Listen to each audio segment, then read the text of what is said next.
총각선생, 해도령, 방울신녀, 이들의 거침없는 토크 배틀이 지금 시작됩니다. 현대 과학으로 밝혀내지 못하는 미스터리한 이야기. 알면 알수록 빠져드는 기묘한 세계. 당신의 고정관념과 편견을 깨트리는 시간. 무당들의 거침없는 토크 배틀. 미스터리 서클 오늘의 주제는 강철 조상입니다. 부귀 영화를 가져다 주지만 한순간에 나락으로 떨어지게 만드는 존재. 인간의 파란만장한 인생 뒤에는 어마어마한 조상의 힘이 숨겨져 있다? 나쁜 사람이듯이 나쁜 조상이 있습니다. 자손의 사업이 망하거나 발적으로 둔갑한 것으로 알려졌습니다. 중병에 걸리거나 대를 끊어버리기도 하는데 유산되셨어요. 오히려 괘씸죄가 되더라고요. 끊임없이 흔들고 또 옥죄어 옵니다. 자손에게는 전혀 득될 게 없는 것 같아요. 착한 조상은 자손을 돕기도 하는데요. 숫자를 일러주시더니 1등에 당첨이 됩니다. 병원 가봐. 가슴에 너 컨병 났다. 한날 한시에 건물하고 집이 다 팔린 거예요. 조상백이 상당히 크게 작용하거든요. 미스터리한 조상의 진실이 지금 밝혀집니다. 오늘은 본격적인 이야기를 시작하기 전에 시청자 여러분들께 반가운 얼굴을 소개시켜 드리려고 합니다. 예, 안녕하세요. 어서 오세요. 예, 부족한 부분 많지만 많이 이해해 주시고요. 많이 일러주시고 많이 도와주세요. 네. 만약에 환영합니다. 잘못되면 혼납니다. 네, 알겠습니다. 지금까지 저희가 많은 여러 가지 주제를 다뤘는데 그때마다 꼭 등장하는 존재가 바로 조상이죠. 오늘 방송 보시면 시청자 여러분들께 조상이 왜 중요한지, 조상이란 뭔지 아실 수 있을 것 같습니다. 조상의 사전적 의미가 내가 태어난 세대, 이전의 모습, 모든 세대를 말하는 건데요. 그런데도 나의 이전 세대에도 살아계시다면 조상이 아니라 가족, 아니면 어른이라고 합니다. 조상이라고 하면 할아버지나 할머니처럼 직계 혈통을 많이 떠올리거든요. 특히 자손이 챙겨야 하는데 조상을 정해본다면 3대까지라고 볼 수 있고요. 지금까지 경험하기로도 3대 증조자에서 영향을 준 경우가 가장 많이 봤고요. 그런데 내 조상이라고 하면 5대까지 봐야 하지 않겠어요. 왜냐하면 5대 봉천 3대 조상이라고 우리가 그러잖아요. 그죠? 5대까지는 모시고 그 윗대 조상은 시제로 우리는 모시는 거잖아요. 요즘 5대까지 모시는 집이 거의 없지만 아무리 그래도 저는 5대까지 모셔야 자손들의 도리라고는 생각을 합니다. 며느리한테 쫓겨날지 몰라도. 그런데 할머니, 할아버지까지는 그렇다 쳐도 맞아요. 사실 3대 위는 얼굴도 모르고 사실은 본 분들도 몇 안 되잖아요. 그래서 모르는 조상을 대우해야 되는 필요성을 못 느끼는 것도 좀 있을 것 같아요. 그런데 조상이라고 하면 할머니, 할아버지만 계시는 게 아니라 큰어머니, 삼촌, 고모 같은 친척끼리도 다 포함이 되잖아요. 그러니까 밥을 여러 그릇 떠가지고 이렇게 나눠고 숟가락 많이 꽂고 잡수고 가라 그래야지 뭐. 그것도 다 우리도 어디 가면은 다 손잡고 우리가 가잖아요. 며느리들이 싫어요. 아 그래요?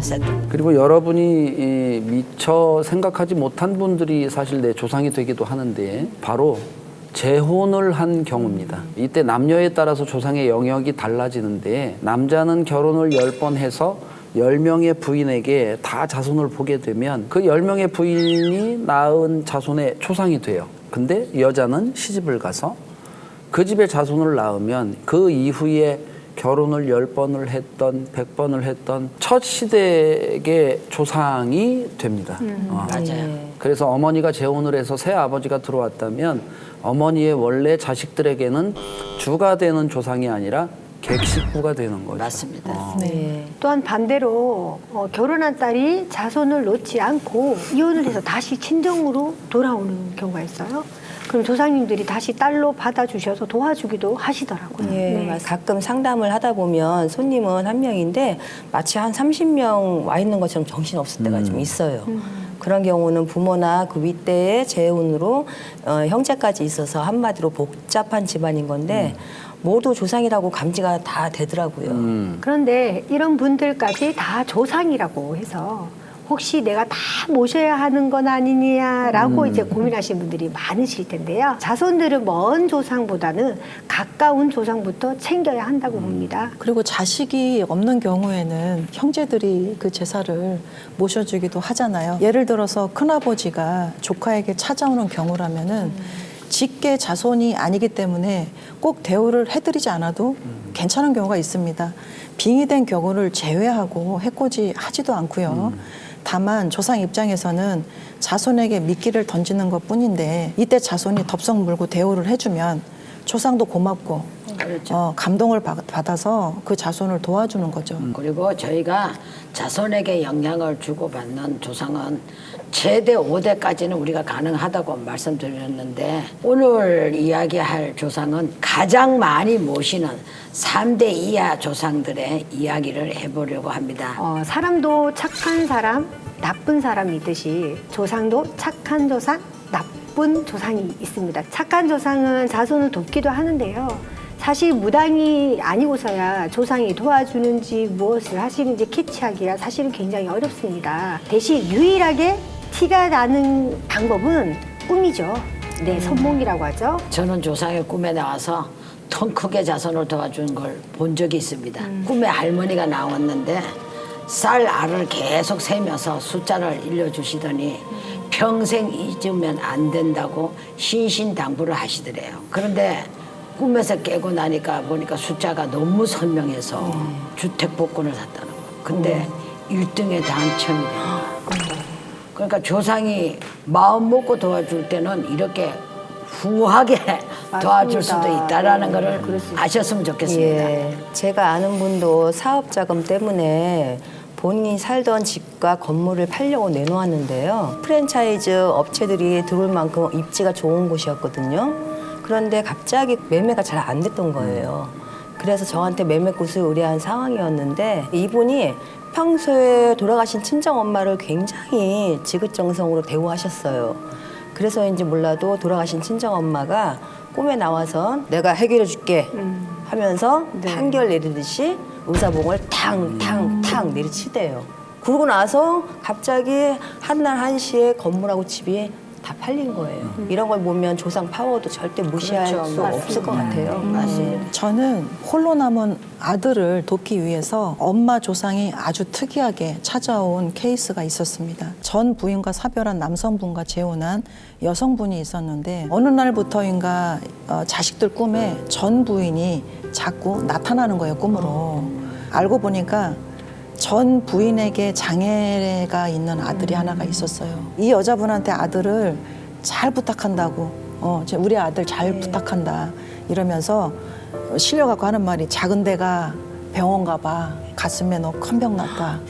이러는 거예요. 그래서 그 말을 듣고 정말 병원을 갔더니 유방암이었어요. 그래서 이 전 부인이 꿈으로 표식을 주지 않았다면 큰일이 날 뻔한 그런 상황이었는데 이렇게 아들을 위해서 주변 가족한테 먼저 도움을 요청하는 그런 경우가 있더라고요. 맞아요. 그런데 조상이라고 해서 또 다 도와줄 수 있는 능력이 있는 건 또 아닙니다. 자손을 돕는 힘이 있어야 하는데 살아서 아무리 덕을 쌓은 분일지라도 3년 탈상은 지나야 합니다. 망자는 저승의 10대 왕에게 10번의 재판을 받게 되는데요. 그 기간이 3년이 걸리는 거거든요. 이 기간 전까지는 자손에게 해줄 것도 또 해줄 힘도 없는 거죠. 그리고 간혹 돌아가신 지 오래되지 않았는데 수행하는 속도가 빠른 조상님이 계시더라고요. 제 생각에는 한에 따라 그 속도가 결정되는 것 같은데요.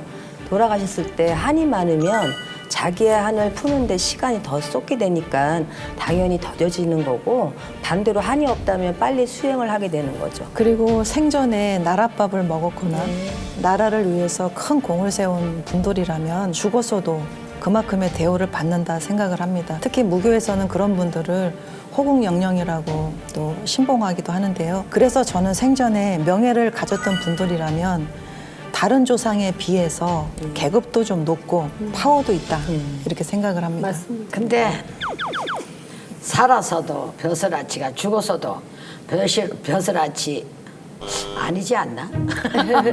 죽어서 저승에 갈 때는 모든 기억을 지우기 위해서 물을 한 컵 미긴다잖아 입에다가. 아니 기억을 다 잃으면 도대체 후손을 도와주러 어떻게 옵니까? 그거는 줄망 따라온대. 그 기억은 그 사람 기억은 인간을 잊기 때문에 자기가 제일 애낀 아들을 제일 부자를 못 만들어주고 자기가 너무 사랑하다가 사랑했는 여인을 냅두고 가도 그 여인을 못 도와주는 거야. 그러니까 물을 안 먹네요. 그걸 안 먹어야 돼. 저는 그건 아니라고 봅니다. 사람이 죽으면 혼은 저승으로 올라가고 넋은 이승에 남아서 기와 정이라는 두 개로 나눠지는데요. 이때 망자는 혼만 가지고도 이승의 기억을 모두 갖고 있습니다. 그래서 이 혼에 좋은 기운인 정을 붙드느냐, 나쁜 기운인 귀가 붙느냐에 따라서 자손에게 선한 영향을 줄 수도 있고 나쁜 영향을 줄 수도 있는지가 결정이 되는 거죠. 저도 하늘 선생님과 조금 의견이 같습니다. 이유는 사실 정말 단순한데요. 똑똑한 사람이 공부를 잘하듯이 생전에 지위도 있고 명예도 있고 그런 분들이 빨리 돌을 닦지 않을까 기본 바탕이 있다는 거죠. 저는 양쪽의 의견에 전부 동의하지 않습니다. 아, 이제 본 성격 나오기 시작했어요. 왜냐하면 저는 가장 파워 있는 조상은 지위나 명예가 아닌 직접 공을 들인 조상이라고 보는 건데요. 생전에 지위와 명예를 갖게 되는 건 물론 당사자의 노력도 있겠지만 사실 조상백이 상당히 크게 작용하거든요. 사실 직접 공 들인 조상이 제일인 거죠. 일리가 있습니다. 네. 그리고 독립유공자 분들의 자손들 보면은 어렵게 생활하시는 분들이 있는 반면에 친일파의 자손인데도 잘 먹고 잘 사는 분들 많이 계시잖아요.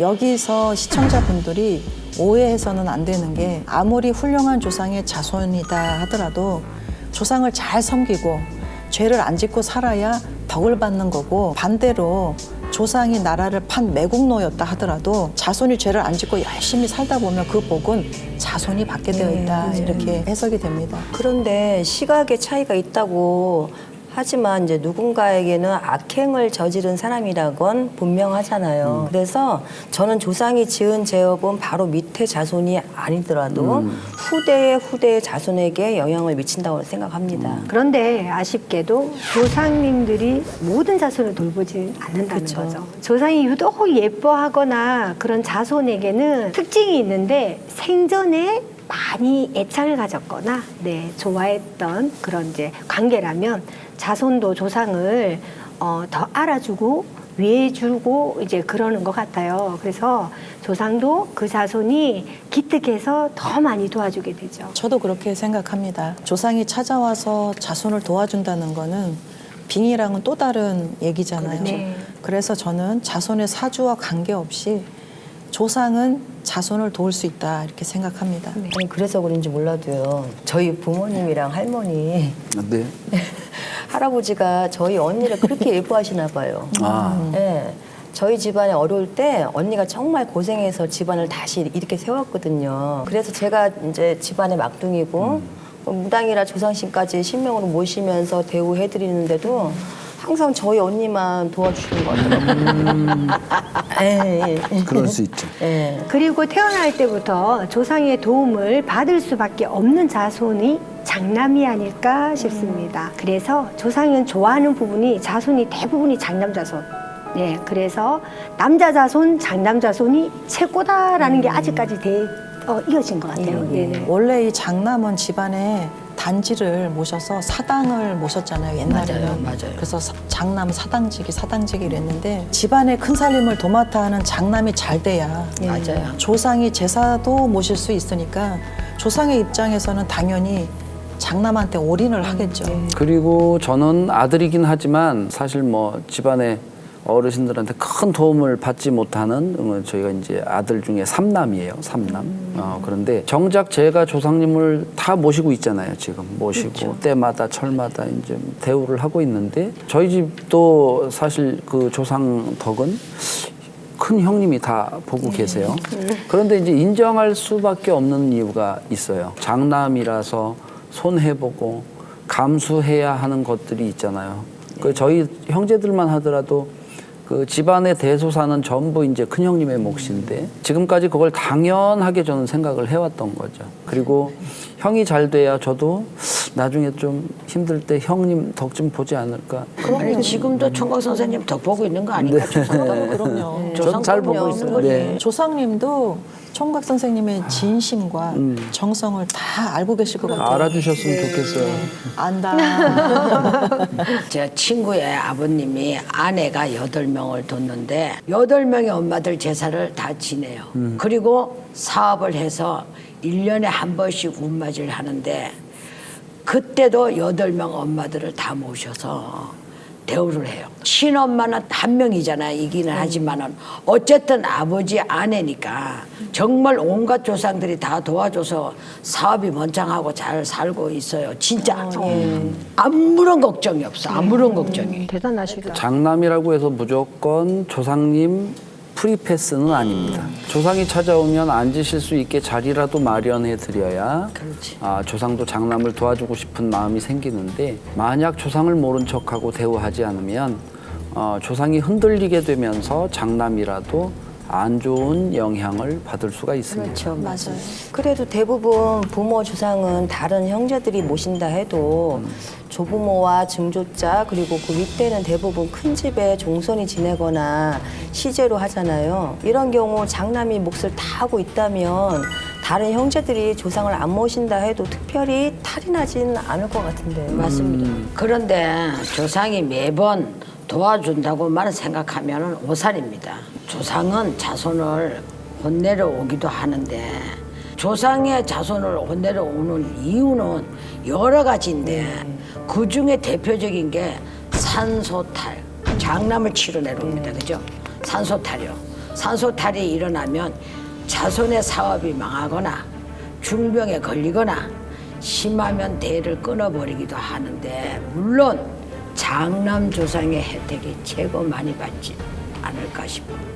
장남들은 안심하지 마십시오. 산소탈 때문에 조상에 하나면 장남부터 혼내러 갑니다. 진짜요. 맞습니다. 진짜. 맞습니다. 맞아요. 산소탈 같은 그 대흉살은 뼈줄을 타고 내리치기 때문에 집안의 중심이자 대소사의 책임이 있는 남자 자손아에게 치는 건데요. 나중에 이제 제사를 잘 받으려면 아들이 잘 돼야 하기 때문에 부모의 맷자리를 쓸 때는 대개 아들한테 좋은 자리를 보거든요. 그래서 산소탈이 나면 대부분 아들들한테 안 좋은 일이 생기는 거고 간혹 이제 딸이나 사위가 잘 풀리게 하는 맷자리를 쓰는 분들도 있는데 이럴 경우에는 사위나 딸한테 피해가 가는 거죠. 맞아요. 그리고 조상을 묘지에 모셨다가 자손이 뜻대로 그냥 화장을 하는 경우가 있어요. 그러면 이제 그래서 조상님을 청해서 빌어드렸는데 무덤에 자손이 찾아오면 얼굴도 보시고 즐겁게 이렇게 맞이를 할 텐데 나는 무덤에 있고 싶은데 왜 마음대로 화장을 했냐고 이제 노하시는 이제 조상님들이 있어요. 생전에 조상의 뜻대로 있었다면 그대로 해주는 게 맞지 조상이 원하신 대로 화장을 또 하고 싶은 조상들이 있잖아요. 예, 나는 훨훨 날아다니고 싶다. 그러면 이제 그렇게 해주시고 그게 아니면 조상의 원대로 뜻대로 해주는 방법이 최고 좋은 방법 같습니다. 원래 묘봉을 다시 연다는 건 죽은 사람을 2번 죽이는 행위라고 해서 영모로 몰렸던 조상들은 그 대가로 부관 참시를 당하기도 했잖아요. 그리고 망자 입장에서도 묘지에 있다가 화장을 한 경우라면 자다가 봉창 두드린 거나 다름이 없기 때문에 이때부터 이제 집안에 탈이 나기 시작을 합니다. 맞아요. 만약 묘지에 모셨다가 어쩔 수 없이 화장을 해야 하는 경우라면 저는 미리 탈을 막는 의식을 진행을 해야 한다고 꼭 신신당부를 드립니다. 그런데 원하는 대로 해주지 않았다고 자손을 괴롭히는 조상이 있을까요? 근데 괴롭힌다는 의미보다 그지? 돌아가신 분 자리가 불편하면 후손이 안 되는 거죠. 그리고 조상의 뜻과 상관없이 어떤 경우라도 조상에게 잘해야만 하는 자손에게는 특징이 있다고 보는데요. 사주의 음기가 가득하고 기문간살, 육해살, 화개살 같은 이런 살들이 많을 경우 조상이 야단만 쳐도 자손은 눈물, 콧물 쏙 빼기 때문에 안 혼나고 싶으면 조상 대우를 제대로 해야 합니다. 네. 네. 그런데 자손을 혼내려오는 것도 조상 입장에서는 그렇게 쉬운 일이 아닙니다. 네. 저승과 이승은 왕래가 불가능하죠. 오고 싶다고 마음대로 오는 곳이 아니기 때문에 이미 저승으로 간 조상은 이승에 내려오지 않고 대신 자손에게 문제가 생겼을 때 꿈이나 직성 또는 신가물이 있는 자손을 통해서 조상의 뜻을 대신 전하는데 여기에 제대로 찾아와서 혼내는 거는 거의 이승에 머무는 조상들, 저승에 못 간 조상들. 그래서 자손에게 빙의 되기도 하는데 생전 조상의 모습이나 성향에 따라서 빙의 증상이 나타납니다. 그래서 자살한 조상에게 빙의가 됐다면 우울증하고 무기력 그리고 자해 시도가 꼭 동반되고요. 또 술을 많이 먹었던 조상이라면 음주 가물을 즐기는 증상이 나타나죠. 또 이유 없이 몸이 아프다면은 병으로 돌아가신 조상일 가능성이 높습니다. 다음 주 할머니. 자손들을 위해 희생하는 조상들의 내리사랑.